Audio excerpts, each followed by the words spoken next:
Hi everyone, my name is Christoph and this is episode 3 of The Weekender. Today we're going to talk about a book called Radical Focus, written by Christina Wodtke, in which she introduces the management tool Objectives and Key Results, or short OKR. OKR is a very effective tool to focus your efforts, and Larry Page from Google may just be the most verbal about it, crediting a lot of Google's success to this methodology. So what is it all about? The idea behind OKRs is to define an objective that is almost unattainable but very inspiring. So for a great football player like Cristiano Ronaldo, that could be finish the season as the greatest season anyone has ever played in history of football. It's supposed to be a stretch task, a stretch assignment, so where it's 50-50 if you can reach it or not. And then you get to the point, how do I know that I actually achieved it? And this is where the key results come in. You describe maybe 3 key results. It could be 2, you could go 4, but let's just start with 3 ones. 3 outcomes that are key to evaluate whether you reach the objective or not. And the idea is to make them measurable, right? So for example, score 50 plus goals in the season, or win the Ballon d'Or, the golden shoe. And then you have those for a maximum of 3 months to structure all your work around them. You can go shorter, like 1 or 2 months, but don't go longer than 3 months, because then the time span is too long to properly evaluate if this is an objective you can achieve or not.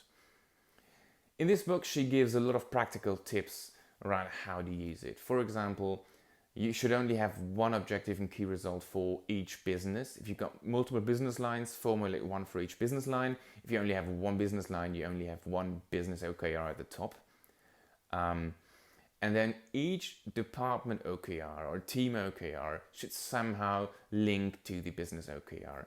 So you write them together with the team. The CEO will write the business OKR together with his leadership team. Then the leaders take the business OKR to their managers, and jointly with their managers write the department OKR, and then the managers take their department OKR and jointly with their team leads write their unit OKR.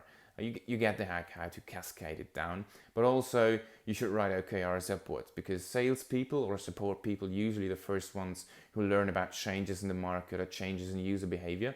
So as soon as they know them, they should formulate OKRs based on this new knowledge and link those upwards. Furthermore, Christina recommends using a scorecard, and I'm going to display what to put on this scorecard over here. 4 simple dimensions, the OKRs itself, some team health factors, how to track whether your team is healthy, this week's tasks and next week's tasks. And next week's tasks especially help you to align with other departments. For example, if you work on a product about to release a new feature, this helps your marketing to create marketing material and marketing plans for the new feature, and it helps sales to prepare the sales force for pitching and selling it to your clients. And you could also use these scorecards for reporting. It helps you, your manager, to focus on what's really important when they report upwards, and again that helps them over there to focus even more on what's most important in the organization. So you reduce communication efforts and focus on what's actually important. And these scorecards she recommends reviewing each Monday morning as the start of the week, so that everyone working on the team knows what to do this week, what to focus on. Whom do I recommend this book to? Basically, anyone who's looking to effectively manage a high productivity team, and even any individual who's looking to be the most effective person they can be in terms of pursuing a certain goal. It's been a fun read because it's wrapped into a startup story from Silicon Valley. I've burned through it in half a day. I'd like to close this video with a bit of a call to action. You might have heard the proverb, leaders are readers. I'd like to switch it up a bit, because we're going to talk about podcasts and other formats just than books. So I'd like to switch it to leaders are learners. So take this with you as a bit of a call to action. Being a leader means being a learner.